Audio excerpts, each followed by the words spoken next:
నమస్తే అందరికీ. ఈ వర్షాకాలంలో తరచూ వైరల్ ఫీవర్స్ వస్తుంటాయండి. అలాగే ఎక్కువగా నోరో వైరస్ వ్యాధి వ్యాప్తి చెందే అవకాశం ఉందని చెప్పేసి జిహెచ్ఎంసీ హెచ్చరించింది.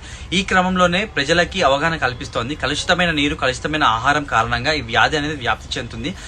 కాబట్టి ప్రజలు దీన్ని గమనించి అప్రమత్తంగా ఉండి తగు జాగ్రత్తలు తీసుకోవాలి. చేతులను సబ్బుతో శుభ్రంగా కడుక్కోవాలండి. ఇంటిని మరియు ఇంటి పరిసర ప్రాంతాలని పరిశుభ్రంగా ఉంచుకోవాలి. ఆహార విషయంలో తగు జాగ్రత్తలు తీసుకోవాలండి.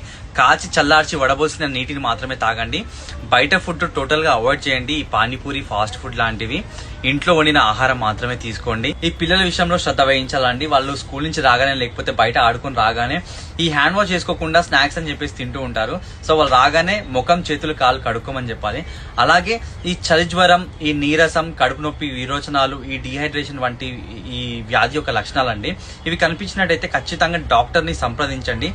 ఆరోగ్యమే మహాభాగ్యము. ఖచ్చితంగా అన్ని పాటించండి. ఈ వైరల్ ఫీవర్స్ కి